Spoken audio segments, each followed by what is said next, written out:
Welcome. In this video I'm going to show you how you can obtain the mode if you have binned data with Microsoft Excel.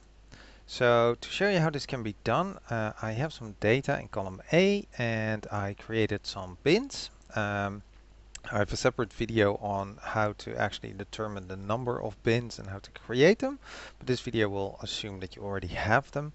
The first thing, that's the first thing I've actually done. Then I need to write the bins as just one bin, so that's what's being done over here, and it's simply combining these two. And in this case, I'm including the lower bound and and this should be less than. It shouldn't be inclusive, so it should be like this, and I can just copy paste this down. We determine the counts, that's the next, the bin widths, sorry, that's the upper bound minus the lower bound, so fairly straightforward.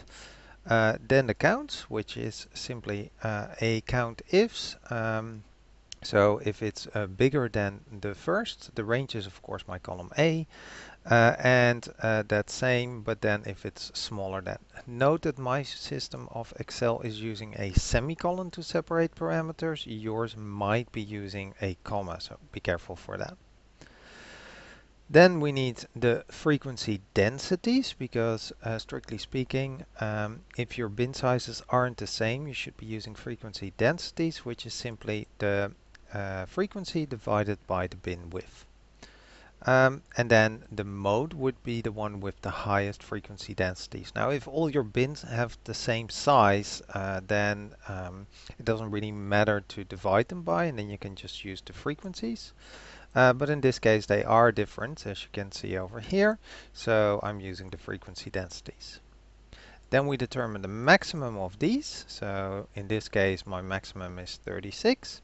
And I'm also going to actually refer back to this one if this value is equal to that one. So what I've done here is if this value is equal to this one, and I've used dollar signs to fix it, so when I copy paste it down it will actually not change this cell reference.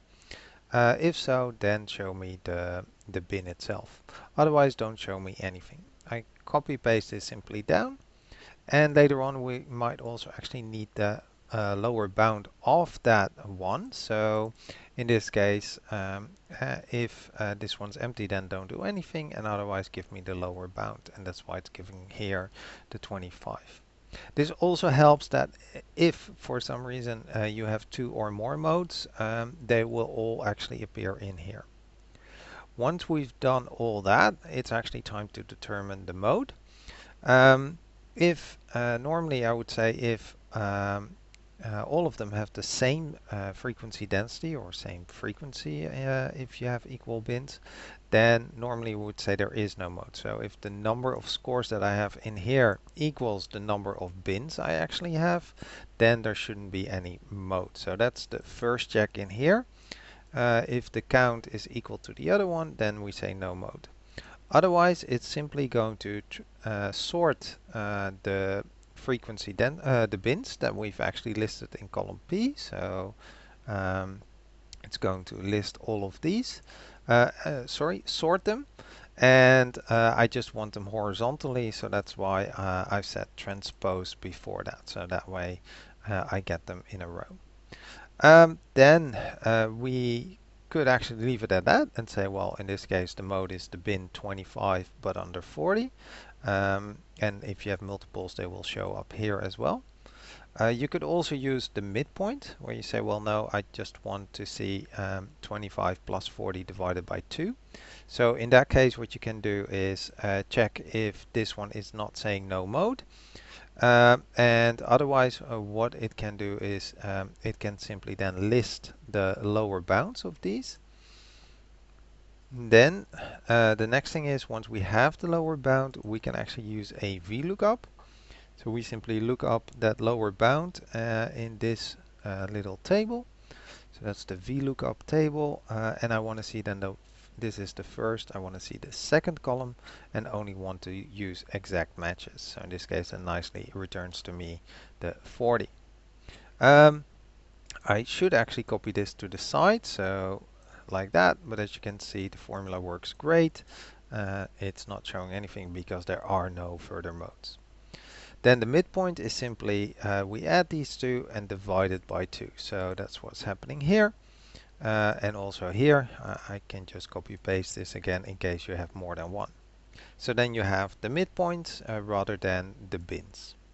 There's also a technique that's using some form of quadratic equation. That's a little bit trickier.